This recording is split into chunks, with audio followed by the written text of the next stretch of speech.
Hello students, আমরা গত ভিডিওতে ইলেকট্রিক ফিল্ড সম্পর্কে আলোচনা করেছি। আমরা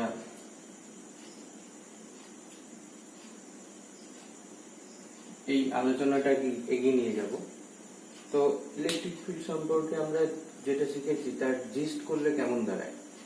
দেখো, ইলেকট্রিক ফিল্ড বলেছিলাম যে একটা কোথাও একটা আধান বসে রয়েছে, তার প্রভাব চারিদিকে ছড়িয়ে পড়ছে।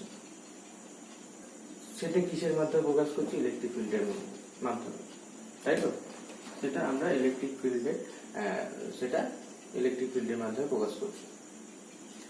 তোমরা ধরো একটা এক্সাম্পল দেওয়া যেতে পারে যে হয় না, পাড়ার দাদা একটু বিলেন বুঝে, তার কি হয়, তার এলাকাতে একটা প্রভাব থাকে, ঠিক তো? এবার সেই এলাকায় যখনই নতুন কেউ ঢুকতে চায়, তখনই কিন্তু সেই নতুন ব্যক্তির ওপর এলাকার ওই দাদার প্রভাবটা পড়ে, তার উপর কিছু অন্যায় অত্যাচার কিছু হতেই পারে। তো সেই রকম ভাবেই একটা ধরে নাও, এখানে একটা যে সোর্স চার্জ রয়েছে, এখানে ক্যাপিটাল কিউ, এটা হচ্ছে পাড়ার দাদা।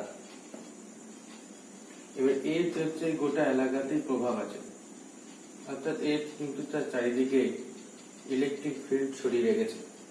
এখন এখানে যখনই একটা নতুন লোক আসছে, যেটাকে আমরা কি বলছি, একটা টেস্ট চার্জ, সেটাই হচ্ছে নতুন লোক, তাহলে কি হবে, এর উপর একটা প্রভাব পড়বে। কোন একটা দিকে, হয়তো এদিকে হোক বা এদিকে হোক বা এদিকে হোক, কোন একটা দিকে বল অনুভব করবে। তো ঠিক সেরকম, তো এটা অনেকটা ওই পাড়ার যারা মস্তান তাদের যেমন প্রভাব থাকে, ঠিক সেরকম ব্যাপারটা। একটা জাস্ট আইডিয়া দিলাম কিভাবে এটাকে বুঝবো। তো এটা নিয়ে আমরা ডিটেলস আলোচনা করেছি গত ভিডিওতে। আজকে আমরা দেখবো এই ইলেকট্রিক ফিল্ডটা আমরা যেটা আমরা এখানে আঁকছি, অ্যাকচুয়ালি ইলেকট্রিক ফিল্ডটা কেমন ভাবে থাকে সেটা আমরা একটু জানার চেষ্টা করব। মানে ইলেকট্রিক ফিল্ডটা কোন দিক থেকে কোন দিকে যায়, বা ডিরেকশন কোন দিকে, বা আমি ইলেকট্রিক ফিল্ডটা কেমন ভাবে ছড়িয়ে রয়েছে এটা জানতে চাই।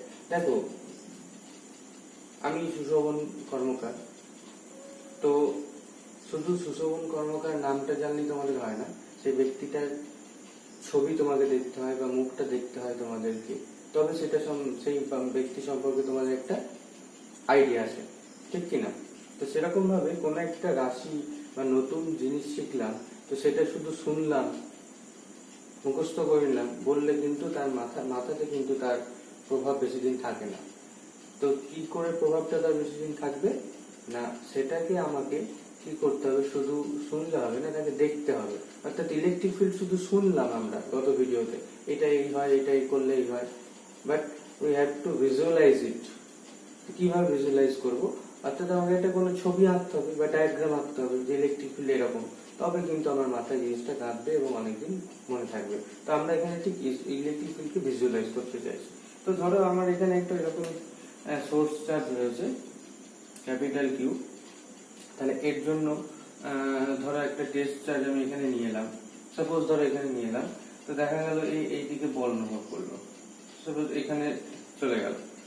আবার আমি যখন ধরো এটা ফার্স্ট পজিশন, এবং যখন সেকেন্ড পজিশন নিয়ে এলাম, দেখা গেল এইদিকে বল প্রয়োগ করছি, ঠিক আছে। আবার আমি থার্ড পজিশন নিয়ে এলাম, তখন দেখা যাবে এইদিকে বল প্রয়োগ করছি, ঠিক আছে। আবার এইভাবে আমি যদি দেখতে মানে টেস্টটাকে বিভিন্ন জায়গায় বসাই, দেখা যাচ্ছে এইভাবে তার উপর বল প্রয়োগ করছে কে না, এই সোর্স চার্জ কর্তৃক যে সৃষ্ট ইলেকট্রিক ফিল্ড, সে কি করছে, এই যে চার্জটা আমি যখন বিভিন্ন জায়গায় বসাচ্ছি তার উপর এইভাবে বল প্রয়োগ করছে।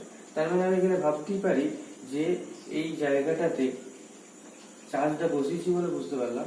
তাছাড়া আমি ভাবতে পারি এইরকম ভাবে যেন এরকম একটা পথ বরাবর যেন ইলেকট্রিক ফিল্ড কাজ করছে, যে কারণে চার্জ যখন আমি এখানে রাখছি এদিকে বল প্রযুক্ত হচ্ছে, এখানে রাখলে এদিকে বল প্রযুক্ত হচ্ছে, এখানে রাখলে এদিকে বল প্রযুক্ত হচ্ছে, ঠিক আছে। তার মানে আমরা বুঝতে পারলাম যে ইলেকট্রিক ফিল্ড সবসময় একটা লাইন বরাবর কাজ করে বা একটা রেখা বরাবর কাজ করে। এই রেখাগুলোকে আমরা অ্যাকচুয়ালি কি বলি, ইলেকট্রিক ফিল্ড লাইন, বা বাংলায় বললে তড়িৎ বলরেখা। তড়িৎ বলরেখা কি, কাকে বলে? তো সেটা জানার আগে আমরা তাহলে আরো কিছু ক্ষেত্রে আমরা দেখে নিই। যেমন ধরো সাপোজ এখানে আমি একটা প্লাস কিউ চার্জ রেখেছি, এটা আমার কি সোর্স চার্জ। এখন আমি যদি এখানে একটা ধরো এখানে একটা টেস্ট চার্জ হিসেবে +1 আধান নিয়ে আসি, তো কি হবে? এর উপরে কোন দিকে বল প্রয়োগ করবে? এদিকে। সিমিলারলি আমি যদি এখানে রাখতাম বা এখানে রাখতাম বা এখানে রাখতাম, তাহলে কিভাবে বল প্রয়োগ করতো? এর উপরে দিকে করতো, এখানে রাখলে এদিকে বল প্রয়োগ করতো। কি বিকর্ষণ হচ্ছে, রিপালশন, যে কারণে ডিরেকশনটা হচ্ছে আউটওয়ার্ড। এবার এইগুলো যদি আমি ইকুয়াল ডিস্টেন্স নিয়ে এগুলো দিয়ে আমি কি তৈরি করতে পারি? স্ফিয়ার তৈরি করতে পারি, তাই তো? তাহলে আমি বলতে পারি যে এই কিউ থেকে যে ইলেকট্রিক ফিল্ড গুলো ছড়িয়ে পড়ছে সেগুলো কেমন? সেগুলো হচ্ছে ঠিক রেডিয়ালি আউটওয়ার্ড। এই টার্মটা এখানে ইউজ করা হয়, রেডিয়ালি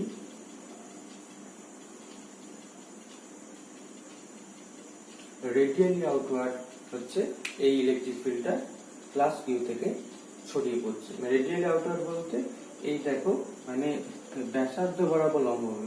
কার ব্যাসার্ধ? আমি যদি এরকম একটা গোলক কল্পনা করি তাহলে সেই গোলকে ব্যাসার্ধ বরাবর কাজ করবে, কারণ ব্যাসার্ধ কি হচ্ছে এখানে তোমার এই তলের সঙ্গে কি হয় অভিলম্ব ভাবে যায়। তো আমরা বলতে পারি রেডিয়ালি আউটওয়ার্ড মানে হচ্ছে অ্যাকচুয়ালি লম্ব ভাবে যাবে। যে কোনো তলের সঙ্গে কিন্তু ইলেকট্রিক ফিল্ড সবসময়, আমরা এটা দেখাবো যে কোনো তলের উপর কিন্তু ইলেকট্রিক ফিল্ড সবসময় লম্ব ভাবে যায়, লম্ব ভাবে অতিক্রান্ত হয় এই রেখা। তো আমরা কি করে আমরা বুঝতে পারলাম যে ইলেকট্রিক ফিল্ড গুলো এইভাবে যাবে? তার মানে একটা প্লাস কিউ দ্বারা তৈরি বা তৈরিকৃত একটা ইলেকট্রিক ফিল্ড দেখতে এরকম হবে, মানে এরকম ভাবে আমরা সমস্ত রেডিয়ালি আউটওয়ার্ড যত লাইন হতে পারে সব লাইনগুলোকে দিকে একটা একক মানে সিঙ্গেল চার্জ, এখানে আমরা কি নিয়েছি একটা, এটা হচ্ছে সিঙ্গেল চার্জ বা একক আধান, যার যে কোনো মান হতে পারে 20 কুলম 10 কুলম যাই হোক, পজিটিভ আধান নিয়েছি। তার ক্ষেত্রে বলরেখাগুলো কিরকম হলো? তাহলে এই শেপটা আমরা সিম্পলি এরকম ভাবে রেখে দেবো। আধানটা কি আধান না হয়েছে প্লাস আধান থাকলে তাহলে এইভাবে চারিদিকে ছড়িয়ে পড়বে রেডিয়ালি আউটওয়ার্ড। যেন আমি যদি এই বরাবর একটা গোলক আঁকি তাহলে সেই গোলকের সঙ্গে লম্বভাবে বেরিয়ে যাবে রেডিয়ালি। এটাই যদি আমি মাইনাস নিতাম, এখানে এটাই যদি মাইনাস নিতাম তাহলে দেখো এই প্লাস আধানগুলোকে কি করতো? তখন দেখো অ্যারো গুলো চেঞ্জ হয়ে যেত। এই অ্যারো গুলো আমাকে চেঞ্জ করতে হবে। অ্যারো গুলো কোন দিকে হয়ে যাবে? অ্যারো গুলো হয়ে যাবে ইনওয়ার্ড। আমরা যদি ইংলিশে কথাটা বলি এক্ষেত্রে এটি কি হবে? রেডিয়ালি ইনওয়ার্ড, মানে ব্যাসার্ধ বরাবর অন্তর্মুখী। এটাও কি হবে? একটা আমি এই গোলক যেটা কল্পনা করেছিলাম সেই গোলকেরই ব্যাসার্ধ বরাবর অন্তর্মুখী হবে, অর্থাৎ আমরা এই লম্বভাবেই হবে কিন্তু ভেতরের দিকে ঢুকবে। কেন ঢুকবে? কারণ আমরা জানি এই +1 আধানকে কি করবে?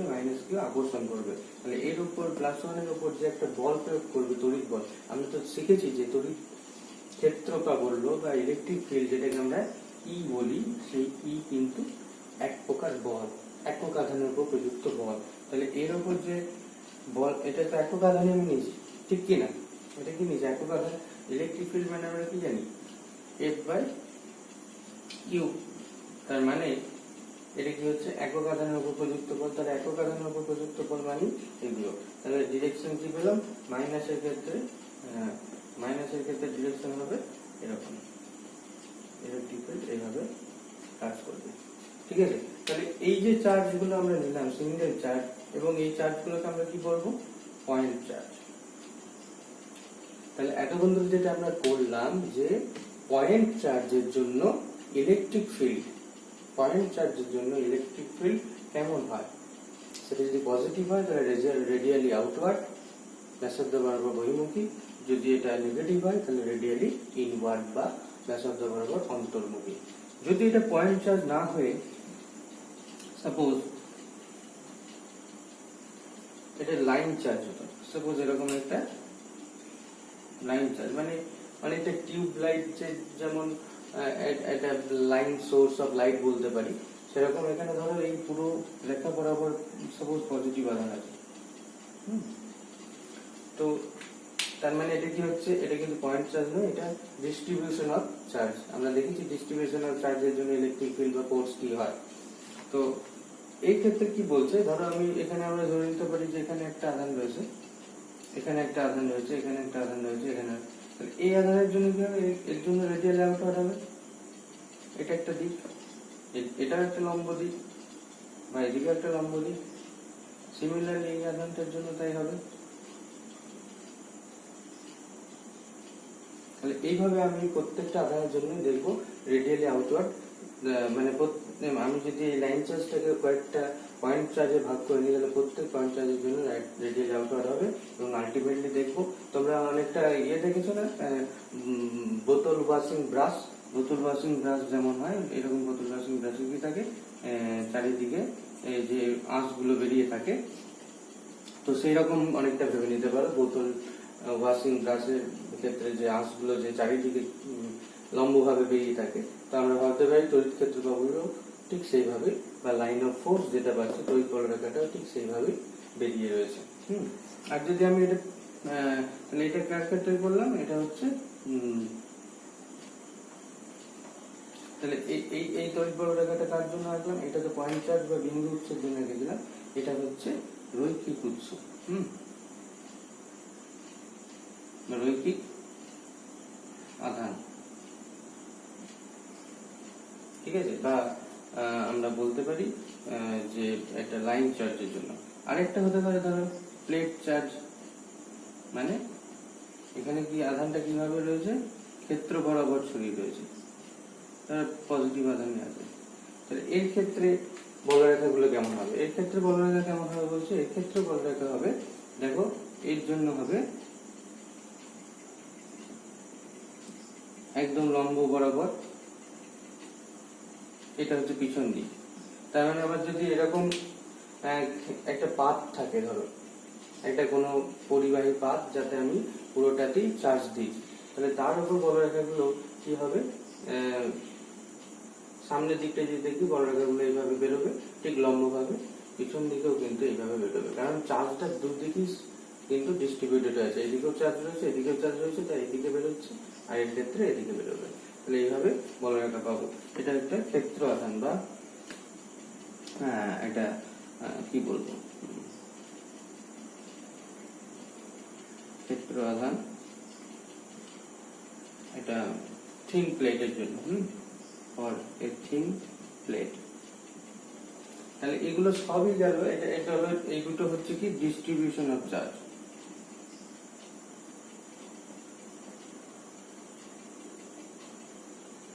তাহলে এই দুটোর ক্ষেত্রে ডিস্ট্রিবিউশন অফ চার্জ দেখলাম, আর এই দুটোর ক্ষেত্রে দেখলাম পয়েন্ট চার্জ। কিন্তু পয়েন্ট চার্জ হলে এটা কি হচ্ছে সিঙ্গেল চার্জ, এখানে কিন্তু দুটো চার্জ ছিল না। এবার আমরা দেখবো দুটো চার্জের জন্য কেমন হয়। তাহলে এটা মুছে দিচ্ছি।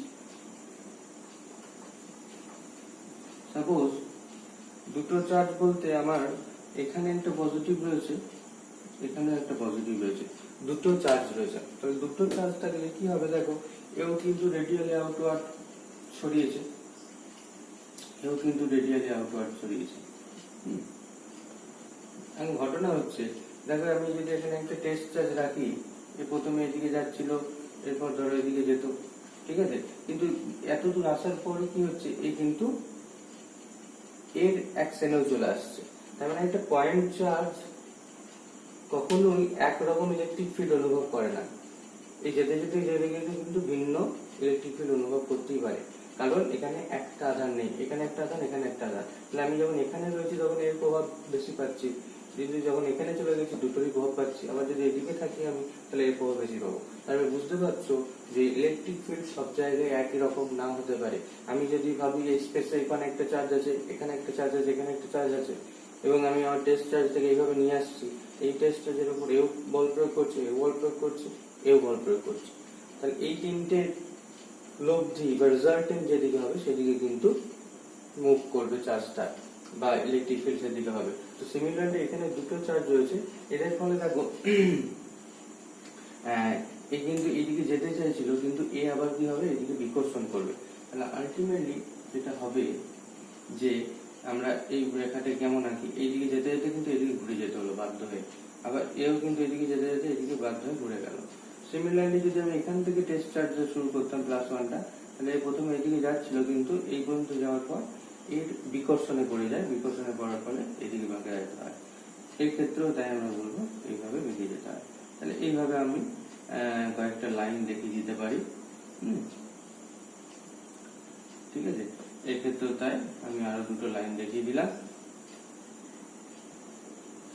তাহলে বুঝতে পারছো এই দুদিকে যদি পজিটিভ থাকে তাহলে কিন্তু দুটো পজিটিভই কি করবে, টেস্ট চার্জকে বিকর্ষণ করবে। টেস্ট চার্জ বলতে আমার +1 চার্জ, একে কি করবে, বিকর্ষণ করবে।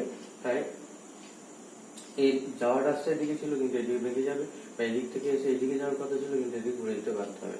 এবং এই যে জোনটা আমরা দেখছি, এই জোনটাকে আমরা বলবো নিউট্রাল জোন, কারণ এখানে কোনো তড়িৎ বলরেখা থাকবে না, কারণ দুটো পরস্পরকে বিকর্ষণ হচ্ছে। এখানে এখানে কি হচ্ছে, এর যে তড়িৎ বলরেখা এদিকে বেরোচ্ছিল, এর যে তড়িৎ বলরেখা এদিকে বেরোয়, আবার এর যে তড়িৎ বলরেখা বেরোয়, পরস্পরকে ক্যান্সেল আউট করে দেয়। দুটো তড়িৎ বলরেখা পরস্পরকে ক্যান্সেল আউট করে দেবে। ঠিক আছে, তাহলে দুটো পজিটিভ চার্জের জন্য এরকম হলো। আর যদি ধরো ব্যাপারটা এরকম হতো যে আমার এখানে একটা পজিটিভ আর এখানে একটা নেগেটিভ রয়েছে, তাহলে আমি একটা একক ধনাত্মক আধানকে টেস্ট চার্জ হিসেবে নিয়েছি +1 চার্জকে। তাহলে এ কি করবে, +1 চার্জকে এ কি করবে, বিকর্ষণ করবে, এ করবে কি, আকর্ষণ করবে, মাইনাস এদিকে আকর্ষণ করবে। তাহলে আলটিমেটলি চার্জটার গতি কিরকম হবে, এই দিক থেকে গিয়ে এইভাবে ঢুকে যাবে।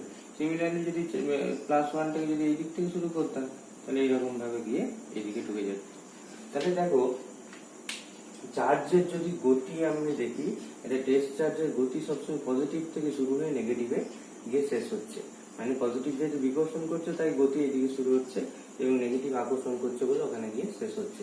তাহলে আমি বলতে পারি electric line of force always starts from positive charge and ends in negative charge. তো এটা আমি আরো দিতে পারি বলরেখা, এই ক্ষেত্রে আরো দিতে পারি, এই ক্ষেত্রে ঠিক আছে, আরো আমি একে দিলাম। এগুলো কি হবে, সরি এগুলো সব ভেতর দিয়ে ঢুকবে।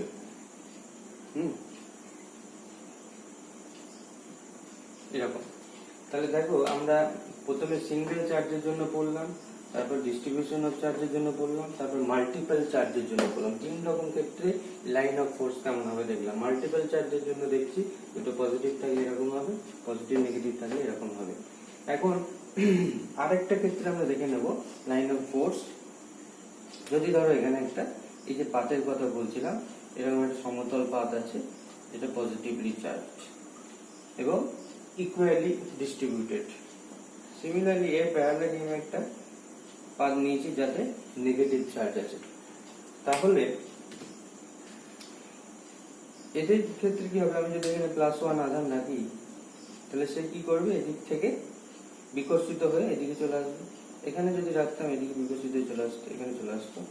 তো যখন দেখছি আমরা যে দুটো প্যারালাল প্লেট যারা অপোজিটলি চার্জড আছে, তো তাদের মধ্যে যে আমি বলরেখা পাচ্ছি বা ইলেকট্রিক লাইন অফ ফোর্স পাচ্ছি, সেটা দেখো পরস্পর প্যারালাল হচ্ছে। যখন লাইন অফ ফোর্স বা তড়িৎ বলরেখা মানে ইলেকট্রিক ফিল্ড কোন দিকে কাজ করছে সেটা যদি প্যারালাল হয়, তার মানে বোঝায় যে এরা এখানে আমরা বলবো যে ইলেকট্রিক ফিল্ড ইজ ইউনিফর্ম। তোমরা লেখা বুঝতে পারছো কিনা জানি না, তবে মনে রাখো আমার কথাটা যেটা বললাম, যে যখন এরকম দুটো পাত আমরা পাচ্ছি যারা অপোজিটলি চার্জ এবং charge distributed uniformly all over the surface, তখন আমরা বলবো এর জন্য যে ভিতরে আমি ইলেকট্রিক ফিল্ড পাচ্ছি, এই পাত দুটোর ভিতরের অঞ্চলে এরা কি হচ্ছে, ইলেকট্রিক ফিল্ড লাইন্সটা হচ্ছে প্যারালাল। যখন ইলেকট্রিক ফিল্ড লাইন্স প্যারালাল হবে, that means electric field is uniform over there, অর্থাৎ এই অঞ্চলটা পুরো অঞ্চল জুড়ে ইলেকট্রিক ফিল্ডের মান ধ্রুবক আছে। ঠিক আছে, তাহলে এতগুলো আমরা ইলেকট্রিক লাইন অফ ফোর্সেস দেখলাম। এবার আমি ইলেকট্রিক লাইন অফ ফোর্সের কিছু প্রপার্টি দেখি। তাহলে নাম্বার 1 প্রপার্টি বলছে, দেখো যেটা বললাম যে electric field lines starts from positive and ends in negative। তাহলে পজিটিভ চার্জে শুরু, নেগেটিভ চার্জে শেষ। 2 নম্বর, দেখো এখান থেকে শুরু এখানে শেষ হচ্ছে, এই কিন্তু আর এখান থেকে শুরু এখানে শেষ হচ্ছে, আবার এদিকে ফিরছে না, এটা কিন্তু ফেরেনি। That means it is not closed, it is open. Electric field lines are open lines.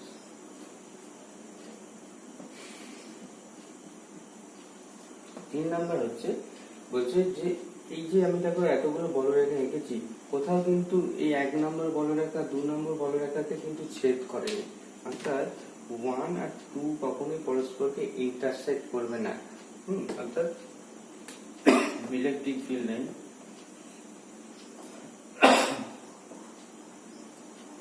do not intersect each other,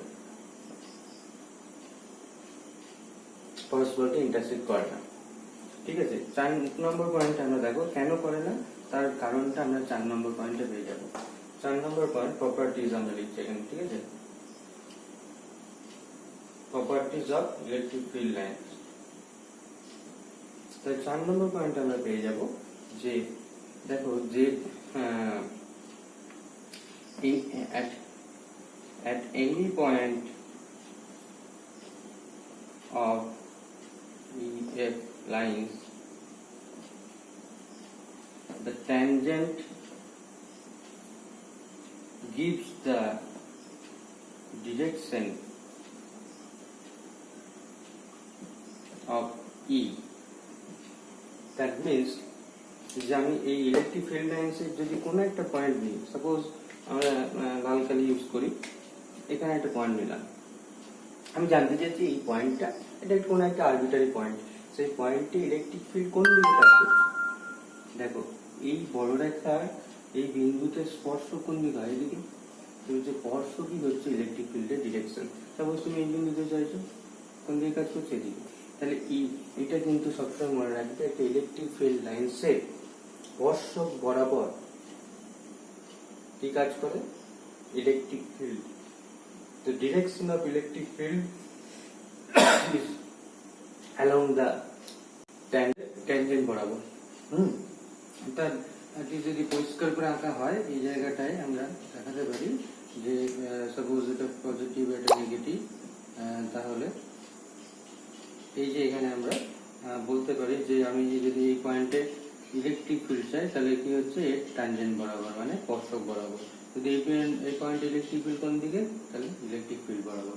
এখন এই যে 3 নম্বর পয়েন্টটা যে ছিল, ডাজন্ট ইন্টারসেক্ট ইচ আদার, মানে আমরা ধর আরেকটা যদি নিই, সাপোজ আমি এখানটা মুছেই দিচ্ছি, ধরো যে এই একটা লাইন গেছে আর একটা লাইন এরকম ভাবে গেছে সাপোজ, তার মানে কি আমরা বলতে পারি এই যে পয়েন্টটাতে ইন্টারসেক্ট করেছে দুটো ফিল্ড লাইন্স পরস্পরকে, তাহলে এখানে কি হচ্ছে দেখো এই এই এই এই বলরেখাটার জন্য ইলেকট্রিক ফিল্ড ট্যানজেন্ট হচ্ছে এদিকে, আর এই বলরেখাটার জন্য ট্যানজেন্ট হচ্ছে এদিকে।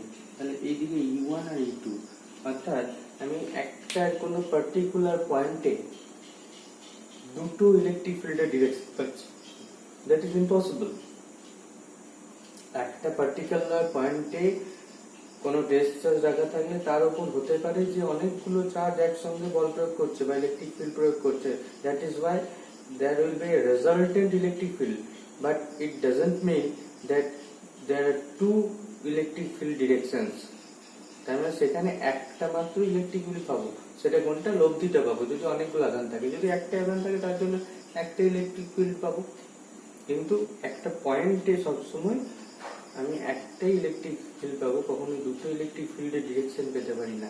একটা ইলেকট্রিক ফিল্ড ডিরেকশন পাবো, এটা হতে পারে এটা সিঙ্গেল ইলেকট্রিক ফিল্ড রয়েছে কিংবা অনেকগুলো ইলেকট্রিক ফিল্ডে লব্ধিটা রয়েছে। তাহলে দুটো ইলেকট্রিক ফিল্ড যেহেতু পেতে পারি না, তাহলে আমার যে ইন্টারসেক্টিং এর যে গল্পটা এটা মিথ্যা, তাহলে ইন্টারসেক্ট করতে পারে না। তাহলে আমরা এই চারটে প্রপার্টি আপাতত মনে রাখবো। আর বিভিন্ন কেস যেগুলোতে দেখলাম যে তাদের ক্ষেত্রে বলরেখাগুলো কেমন হয় সেগুলো মনে রাখবো। নেক্সট দিনে আমরা এই বলরেখা থেকে আমরা ইলেকট্রিক ফিল্ডের একটা সংজ্ঞা দেবো, ডেফিনেশন দেবো, এবং ইলেকট্রিক ফিল্ড কিভাবে মেজার করতে হয় তার জন্য আমরা একজন বিজ্ঞানীর সূত্র দেখবো। সেই সূত্র কিছু প্রয়োগ থেকে আমরা ইলেকট্রিক ফিল্ড কিভাবে নির্ণয় করা যায় সেগুলো আমরা শিখব। ঠিক আছে, ধন্যবাদ।